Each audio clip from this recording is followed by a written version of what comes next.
Então, aqui estamos nós, meus projetos de conquistas. Uau, uau, uau! Meus projetos de conquistas para 2026. O ano que chegou com um som alegre, trazendo um som alegre para nós. É alegria pura, como você acabou de adorar. E eu estava ali ainda, e o Feira ainda me atrasando para eu entrar, porque ele estava numa animação, ele queria contar tudo para mim. Eu falando, meu filho, liga meu microfone que eu preciso dar início ao culto. E ele quer me contar, e vibrando, eu falei, olha que energia, que alegria. Isso é maravilhoso. O povo de Deus é o povo mais feliz da face da terra. É um povo que foi criado para dar louvor a Deus. É um povo que vive rendido, a despeito do que está acontecendo aí fora. É um povo que está focado em Deus, que tem um foco irresistível. O foco é Deus. O amor que reina nos nossos corações saiu do coração de Deus. É por isso que nós não tomamos a forma do que está acontecendo aí fora, porque nós já temos a forma de Cristo. É uma forma mesmo. A forma é Cristo, que nos dá alegria, que nos dá renovo todos os dias, que faz com que nós tenhamos esperança, porque você vê gente para baixo. Eu estava vendo, foi tão interessante para mim que eu postei no Telegram, quem me acompanha lá viu, uma reportagem com um dos maiores psiquiatras que tem, e ele é cristão, e ele já começa falando que as pessoas que ele acompanha, que ele encontrou com depressão, não sei se, eu não me lembro agora esse detalhe, porque de lá para cá eu já li tanta coisa, vi tanta coisa, cerca de mais de 50%, porque não criam em Deus. E aí tem outros fatores, né, que a gente vai vendo, que às vezes o que a pessoa tá mal, isso já é comprovado, né? A pessoa acha que ela está deprimida, é falta de energia, ela vai descobrir, ela está com problema, está com verminose, está com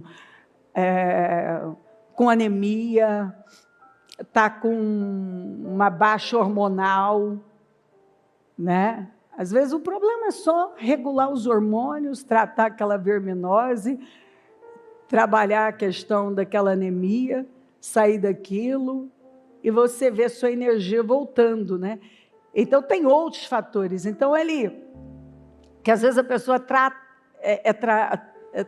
tem alguém tratando sem investigar melhor, tratando como depressão, e às vezes o problema é outro, né? E ele chegou à conclusão, lidando com pessoas, que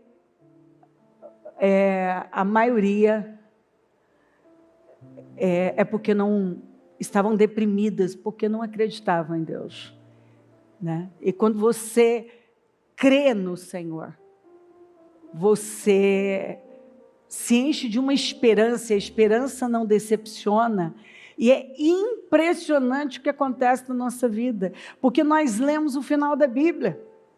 Então a gente sabe como tudo termina. Enquanto está todo mundo esperando o pior, nós estamos esperando o quê? O melhor. Enquanto tem um monte de gente abatido, as pessoas para baixo, sem esperança, nós temos Isaías 54, estamos cantando, adorando e crendo no que está escrito, porque nós temos uma palavra de Deus. O povo de Deus é um povo espetacular, é lindo demais. Basta uma palavra e muda o nosso espírito, muda a nossa visão, muda o nosso rumo, muda tudo, muda o nosso estado de espírito, muda a nossa perspectiva. É lindo, você pode acordar lá embaixo. Gente, eu uso isso o tempo todo. Gente que às vezes me fala, bispo, eu acordei lá embaixo, eu botei no programa. Foi assim, nos primeiros minutos eu já estava meu espírito já estava mudando. Então, isso é o povo de Deus, porque tem o Senhor. E hoje nós damos a largada a esse propósito. E todos os grandes, se você ouvir, pessoas que já vieram e morreram e que influenciaram, que estão aí, todos, eu posso dar nomes e nomes para você, disseram a mesma coisa e alguns continuam dizendo.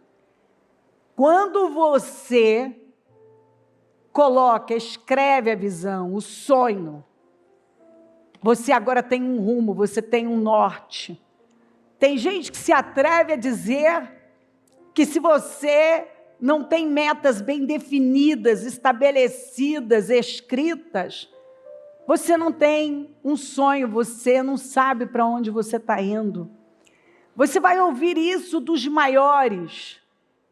Os maiores, eu posso dar nomes para você, Maxwell, Tony Robbins, Jim Rohn, Napoleão Hill, o Poichu, quem mais, gente? Tantos.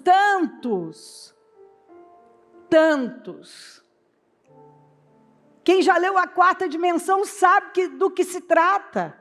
É você ter metas bem definidas. É você ter uma visão clara para a sua vida. É você ter um sonho tão vivo que você escreve a visão e mira naquilo e ninguém tira você daquele rumo. Você tem um foco irresistível. Porque falando de foco, foco é tudo. O foco é a sua vida. Você tem o resultado do que você foca. Você é o resultado do que você foca. O seu estado de espírito é o resultado do que você está focando, pensando, olhando, ouvindo. É impressionante. Quando você tem metas bem definidas, você visualiza, não é a Cleo que está falando, é Bíblia, escreva a visão, como imaginou na alma, assim é, olhe e veja Jacó, visualiza, foca a coisa certa. Jesus disse, olhe, então vigie e ore. Primeiro eu olho, sabe, eu visualizo pela fé, porque se não existe dentro, não vai existir fora. Se eu nem consigo pensar, eu não consigo, não existe nem a possibilidade de eu viver. Isso é tão claro, isso é tão óbvio na Bíblia. Por isso que os nossos pensamentos definem, sim. Cuidado com o que você pensa, porque o seu... Está escrito, né? Cuidado com o que você pensa, porque os seus pensamentos estão determinando a sua vida. Isso é a mais pura verdade. Renovem o seu entendimento, mudem seu modo de pensar. Isso é lindo.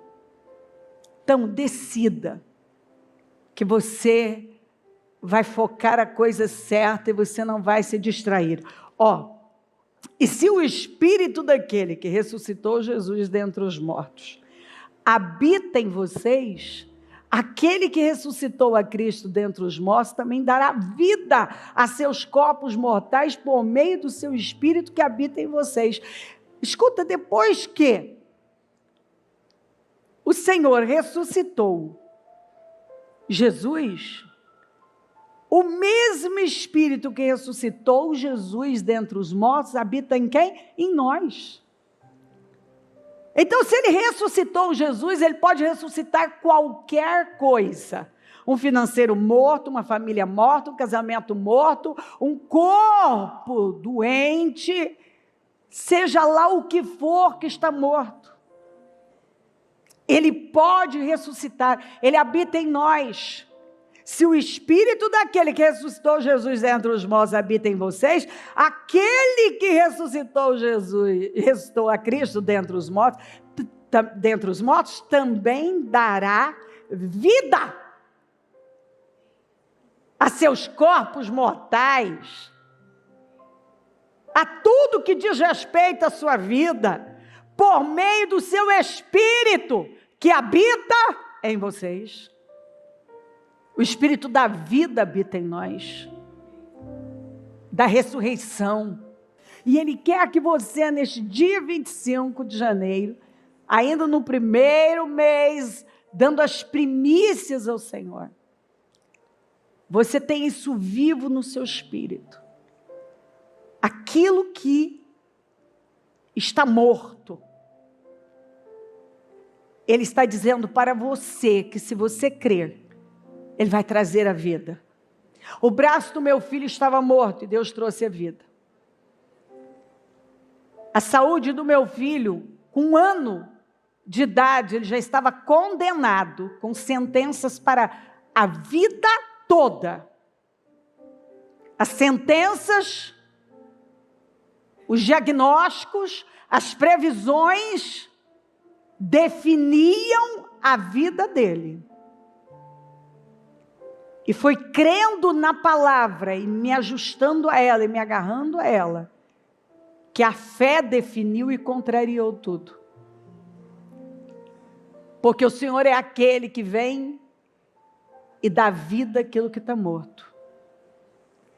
É um vale de ossos secos, é um coração sem vida, sem perspectiva. Agora, tem sempre um porquê, né? O Senhor quer nos levantar sempre para algo. E Ele não gosta nada quando nós cedemos para o medo e não para a palavra. Lembra do grupo original que terminou no deserto? Exatamente. Porque duvidou e cedeu mais ao medo. Situações estão aí para amedrontar. Mas e Deus? E o que Ele falou? Então, quando você lê em Êxodo 2, 23, como que começa o chamado de Moisés? Muito tempo depois morreu o rei do Egito, os israelitas gemiam e clamavam debaixo da escravidão, e seu clamor subiu até Deus. O seu clamor subiu até Deus. Ouviu Deus o lamento deles e lembrou-se da aliança que fizera com Abraão, Isaque e Jacó, um Deus de gerações. Ele ouve o clamor e se lembra da aliança. Você vê o que é ter uma aliança com Deus? Deus olhou para os israelitas e viu a situação deles. E aí o que Ele faz no capítulo 3? Ele chama Moisés. Ele chama Moisés. E Moisés tem 3 fases na vida dele, né? 40 achando que era alguém, 40 tendo certeza que não era ninguém, 40 tendo convicção de que era alguém em Deus.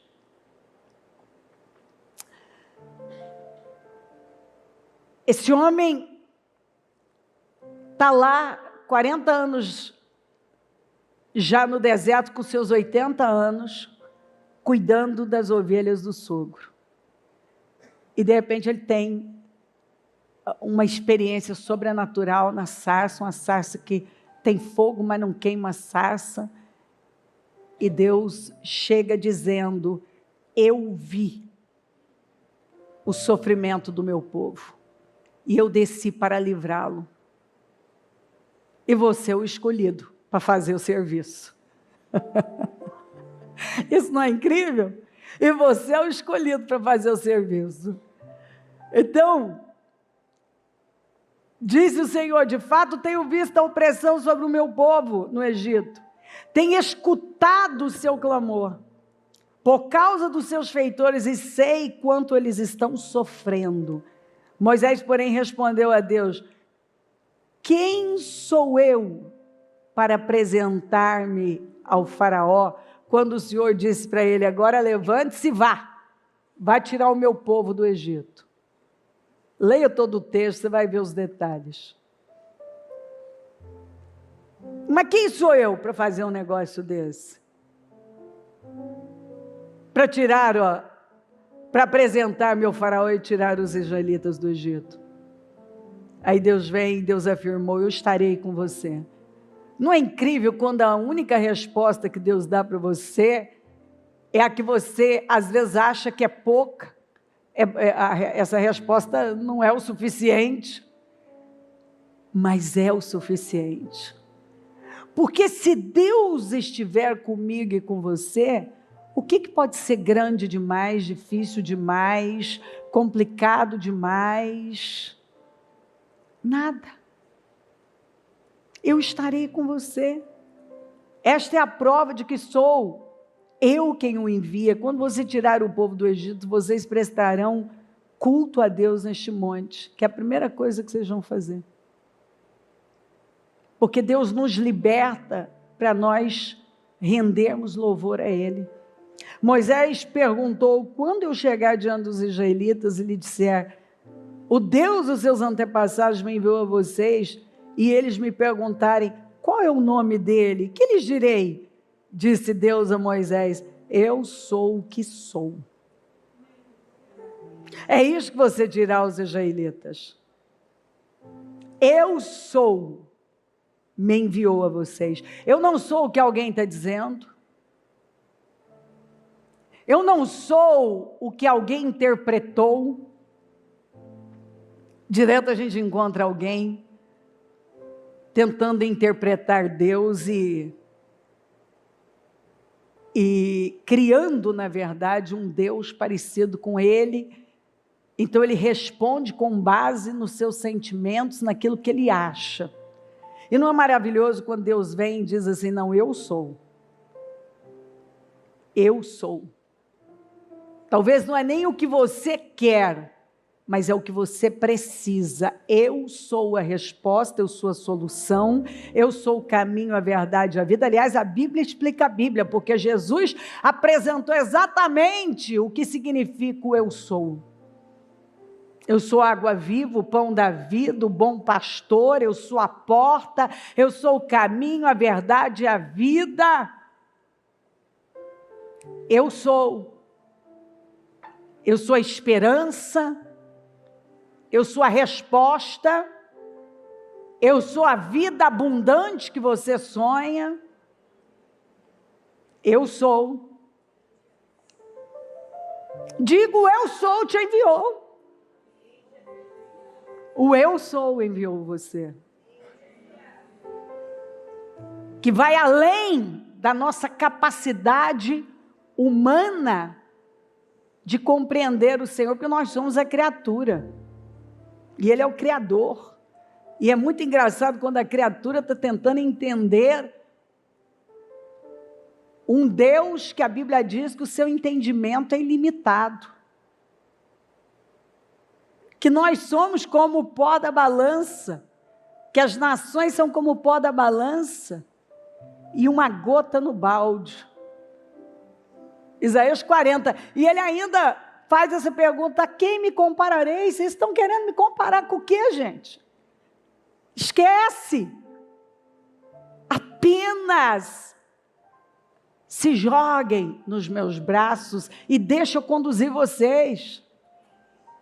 Aí é interessante, porque você vai ver Moisés muito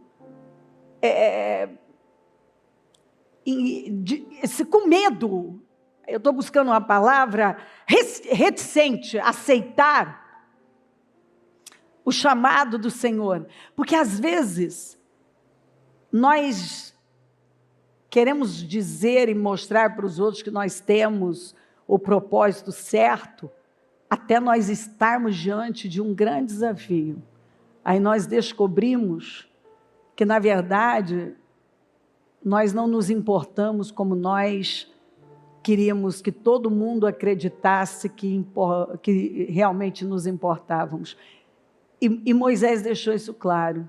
Os medos dele, a incapacidade que ele via, eram tão maiores para ele, as dificuldades, o medo de ser rejeitado. E o que eles vão dizer? Eles vão perguntar, o que eu vou responder? Você vê que as perguntas dele são muito parecidas com as nossas, né? E se eles não me ouvirem? E se eles me rejeitarem? E se eles não entenderem? E eles? É tudo sobre eles. Não é assim? É tudo sobre eles. E eles? E se eles? E se eles? E o Senhor está dizendo, não tem a ver com eles. Tem a ver comigo e com propósito.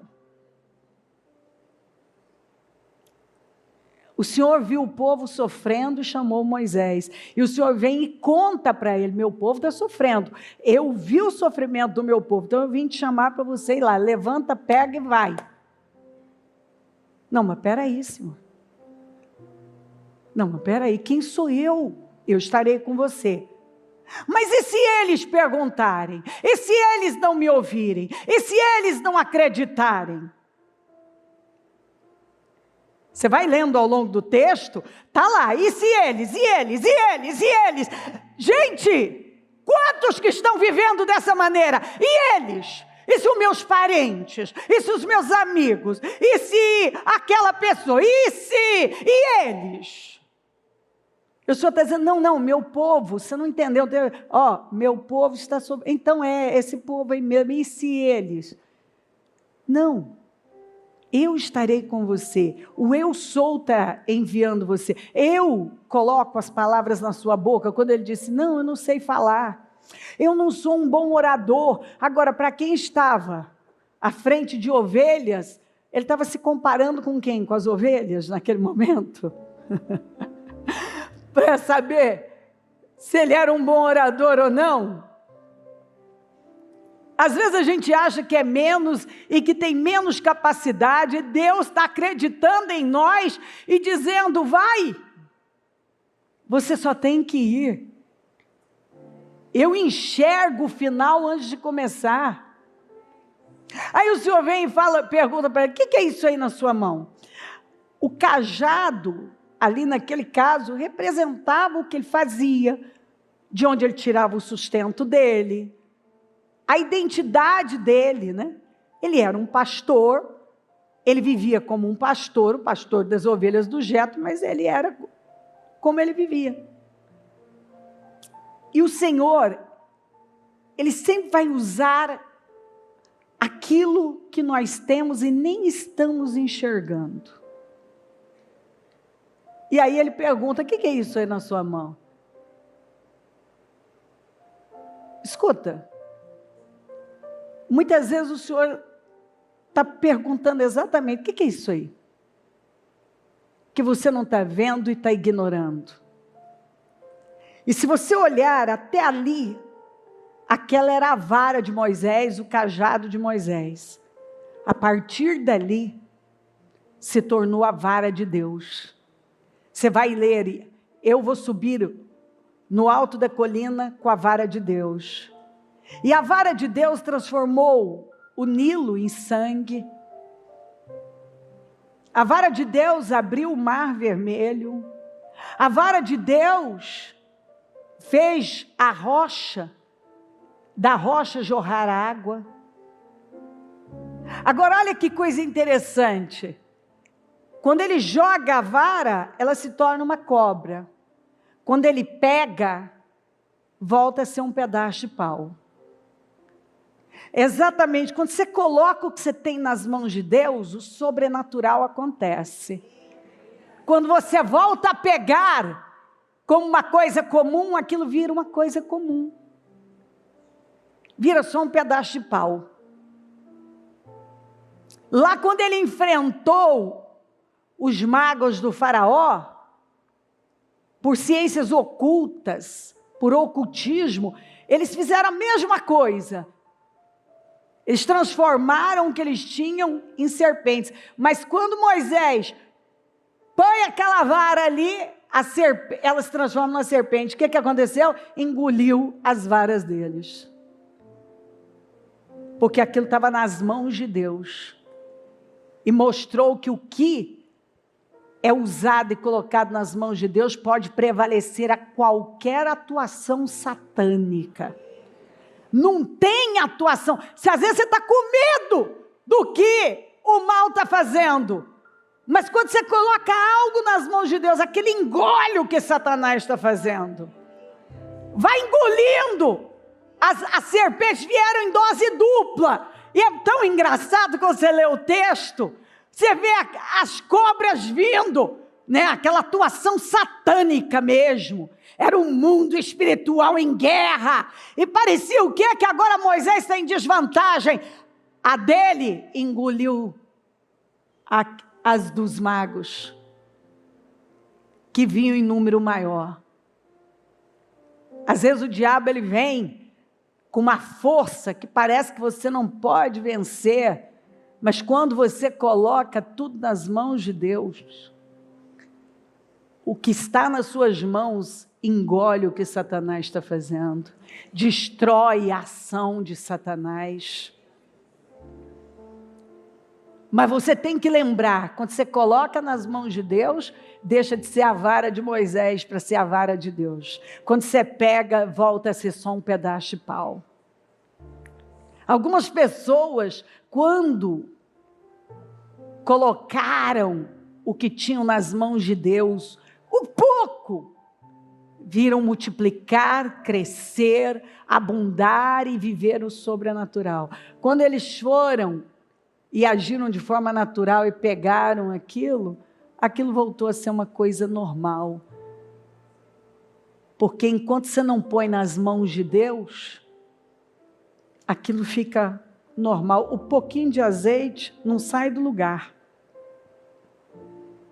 O pouquinho de farinha e azeite é só um pouquinho de farinha e azeite. Quando você põe nas mãos de Deus, aquilo multiplica.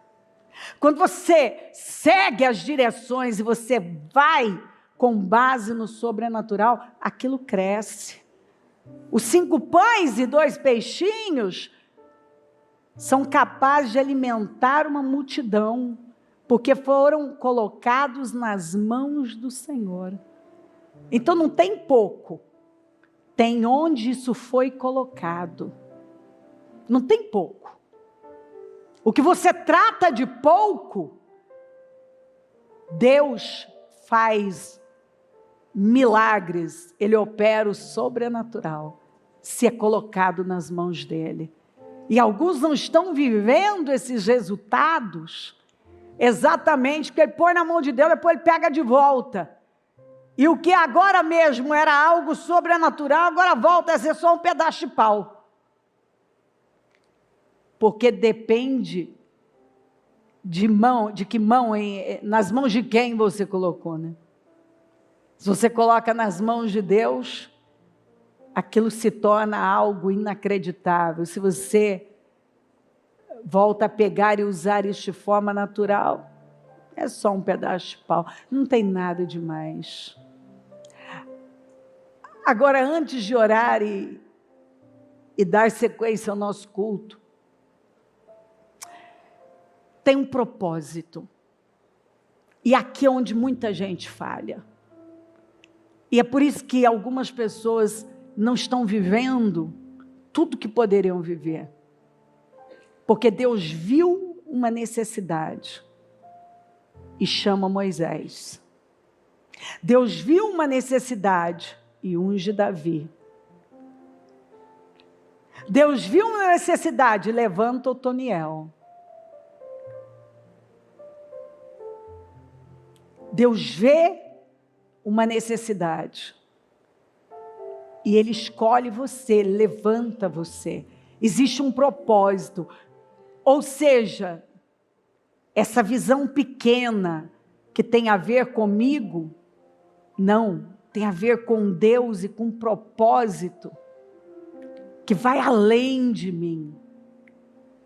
Quando eu entendo isso e coloco o pouco que eu tenho nas mãos dele, aquilo que para mim era só um pedaço de pau, agora é uma arma poderosa que, através dela, nas mãos de Deus, se torna a vara de Deus e coisas assombrosas acontecem. Mas por quê? Para atingir um propósito. para livrar um povo, para libertar um povo, para resgatar um povo, para mostrar a bondade. O Deus de gerações estava lá, através de um homem, mostrando a fidelidade dele. Eu sou o Deus de Abraão, de Isaac, de Jacó, e eu estou aqui para livrar. Eu ouvi o clamor. Vê como você precisa clamar? Porque através de um clamor, Deus mexe com as estruturas. Deus levanta, e daqui a pouco nós vamos falar mais sobre isso. Ele levanta alguém que nem o conhece, que foi Ciro, para fazer uma obra, com um único intuito: libertar o seu povo, abençoar o seu povo, resgatar o seu povo, mover o seu povo, fazer uma obra gloriosa na vida do seu povo, mostrar a sua fidelidade ao seu povo. Isso é incrível. Então, em nome de Jesus, entenda isso aqui. Quando o Senhor chama Jeremias, ele viveu algumas coisas difíceis. Deus o levantou no período, talvez um dos períodos mais difíceis da história. E ele viveu momentos muito difíceis. Mas olha o que ele fez para Deus. Olha o que ele fez. Ele anunciou, e nenhuma palavra que Deus deu a ele caiu por terra. Deus fez uma obra incrível. Foi desafiador, foi. Mas ele cumpriu, ele passou para a história como alguém que não fugiu do seu chamado. Que entendeu que não tinha a ver com ele. Quando o Senhor vem e diz: ó, eu escolhi você no ventre da sua mãe. Não é o que Paulo fala lá em Gálatas? Eu fui escolhido e separado no ventre da minha mãe. Mas e aí? Ele se tornou um terrorista? Pois é. Ele tomou caminhos diferentes, mas não teve saída. Todo mundo vai ter o seu encontro no caminho de Damasco. Todo mundo. Eu tive o meu encontro no caminho de Damasco. Quando de repente eu olho para o meu bebê, dando aquela crise horrível. Ele estava com uma febre, eu olho ele na cama, está aquela coisa, quem já viu um epilético sabe o que é uma crise. Eu não me lembrava de ter visto aquilo, ainda mais quando é com o seu bebê. E ali tudo que era difícil para mim, tudo que era o fim do mundo, perdeu o peso. Você já viu como é impressionante, como tudo que a gente acha que é difícil, os problemas que a gente aponta, podem desaparecer de um momento para o outro? E na verdade, ali era um chamado, né? Depois lá naquele hospital. Ah, Senhor, com aquela sentença de ver meu filho de 7 anos viver sem o braço direito. E lá, dentro de um hospital, eu fui ouvindo a Deus e aceitando um chamado que para mim era quase que inconcebível internamente. E aqui eu estou, dia 23 de fevereiro, completam 30 anos de inauguração, lá na Coutinho Cavalcante, São José do Rio Preto.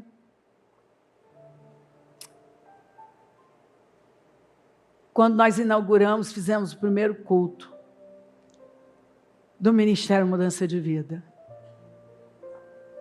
que foi decidido ali, sem eu entender direito no que eu estava entrando, como que aquilo ia ser. Eu só sei que eu desisti. de qualquer resistência. Eu disse, estou aqui, seja feita a sua vontade, sei que a minha vida está mudando, eu não sei como vai ser.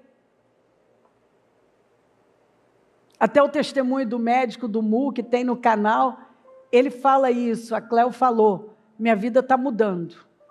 E foi mesmo, eu disse para ele, falei, doutor, minha vida mudou. Eu ainda não sei direito como é que essa mudança, como é que vai ser esse negócio.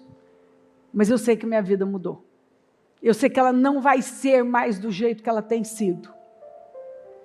E não foi. Por outro lado, eu tenho visto Deus fazer coisas que se me contassem, eu não acreditaria. Porque eu venho colocando nas mãos dele. É aquela coisa de você tirar o olhar de você, do que você não quer, do que você acha, do que eles, e simplesmente buscar saber o que é que Deus quer, e se colocar lá. E Deus vai fazendo uma obra na sua vida. Então eu creio que isso aqui tem a ver com chamado. Essa abertura já fala de um chamado. E cada vez eu vejo que essa maturidade vai tomando conta dos corações. Pessoas que estão saindo desse lugar onde tudo é sobre elas. Porque quando Moisés começou, ele começou na carne, por isso que deu errado.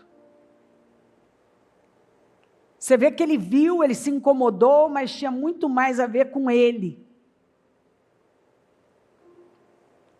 E ali Deus trabalhou um propósito real, uma maturidade.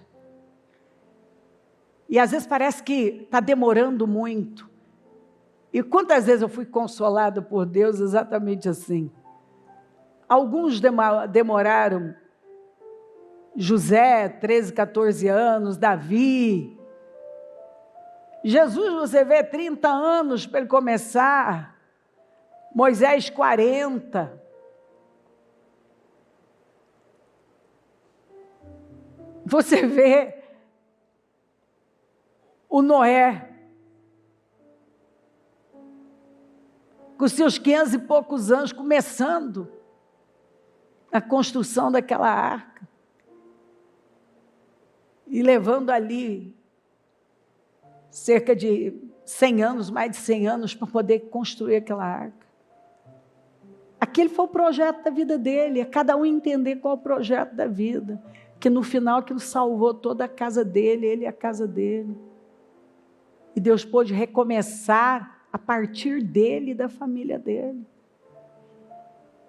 Então, às vezes parece que o que você está fazendo não é grande coisa, mais tarde fica evidente. Quem nunca, né, se encontrou naquele momento de achar, meu Deus, parece que não é grande coisa isso aqui, né?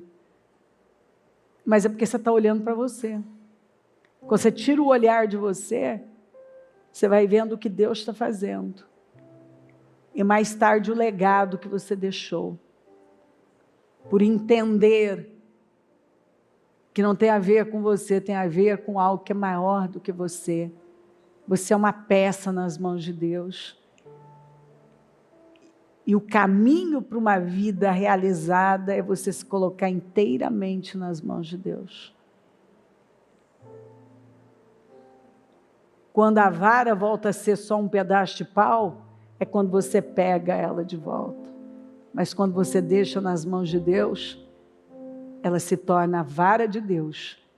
E é quando você faz coisas que nem nos seus remotos sonhos você imaginou que poderiam ser possíveis. Então, já com o seu propósito aí nas suas mãos, que eu acredito que você já preencheu, mas caso não preencheu, você vai ter daqui a pouco o intervalo da primeira reunião para a segunda, que é o encerramento, para poder preencher e fazer como muitos têm feito, com tanto carinho, né? É o seu painel dos sonhos, é os seus projetos, usando o recurso da IA, está um negócio espetacular. As pessoas me trazem cada projeto assim que eu fico, meu Deus, que coisa mais linda, né? Porque é isso aí, você vai visualizar, você vai declarar, trazer à existência. Toda a minha vida, a minha fé foi baseada nisso, em crer e trazer à existência aquilo que não existe.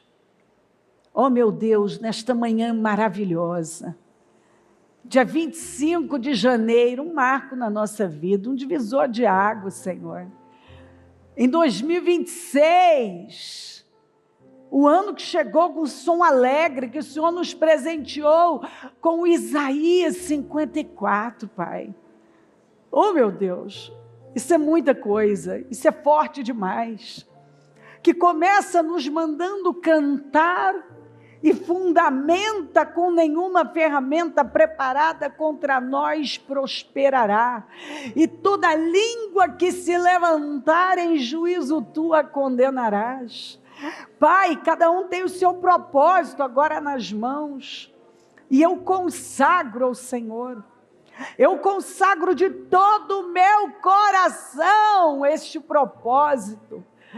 Com tudo que foi projetado, declarado, profetizado, as metas estabelecidas, os objetivos aqui colocados, sonhos, Senhor. O Senhor colocou um sonho no coração de Noé para construir a arca e ele construiu. O Senhor colocou um sonho no coração de Moisés de libertar o teu povo e ele libertou. O Senhor colocou um sonho no coração de Josué de colocar o povo na terra e ele colocou. O Senhor colocou um sonho no coração de Otoniel dele ser o juiz que defendia o povo e ele foi o primeiro juiz e não só aquele que conquistou a cidade dos livros. O Senhor colocou um sonho no coração de Davi, de transformar a nação numa nação unificada, e expulsar os inimigos dali, e levantar e derrubar os inimigos da nação, e ele prevaleceu, e entregou para o seu filho Salomão, uma nação sem guerras, onde ele venceu todas as guerras. O Senhor colocou no coração de Salomão um governo de glória, a sabedoria, a busca por sabedoria para governar aquele tão grande povo, e ele realizou um grande trabalho. Oh meu Pai, o Senhor coloca sonhos em nós, e quando uma pessoa não tem um sonho, ela só está sobrevivendo. O Senhor nos chamou para sonhar seus sonhos, sonhar com base nas suas promessas, sonhar fundamentados em cada promessa que nunca falhou, porque o céu, a terra podem passar, mas a tua palavra não passa. E quando nós cremos nas promessas, quase 8.000 promessas, e para cada uma já tem um sim, e declaramos amém. Então eu consagro esse projeto, neste dia. Eu abro o primeiro jejum dos meus projetos de conquistas para 2026, ano que chegou com som alegre. E eu tomo posse do melhor ano da vida do teu povo, de sonhos realizados, materializados, de portas abertas, de uma maturidade, sabedoria, discernimento e inteligência como nunca antes essa pessoa havia percebido na vida dela, que ela realize para o teu reino coisas que nem nos remotos que ela sonhou, mas que o Senhor faça infinitamente mais além do que ela pediu ou desejou, imaginou. E significa que se o Senhor faz infinitamente mais, além do que pedimos ou imaginamos, é porque nós pedimos e nós imaginamos, nós pedimos e nós visualizamos, nós pedimos e nós podemos primeiro antes ver dentro de nós. Quando eu vejo aqui dentro, eu vou tocar aqui fora, Senhor. Que este primeiro jejum seja transformador na vida dela. Que esse propósito, todos os jejuns que vão realizar, sejam transformadores na vida dela. Meu Pai, que ela não desanime, que ela não fique no meio do caminho, que nunca mais a palavra desistir venha fazer parte do vocabulário dela, dos pensamentos dela, ainda que venham pensamentos, mas jamais será uma possibilidade. Eu oro, Senhor, para que ela seja cheia do Teu Espírito, e que ela tenha certeza, que o mesmo Espírito que ressuscitou o Senhor, está aqui dizendo, eu trago à vida aquilo que hoje parece morto, ou definitivamente está morto na sua vida. Eu posso trazer à vida o que está morto. Passa do Teu sangue sobre ela. Queima cada um do alto da cabeça à planta dos pés.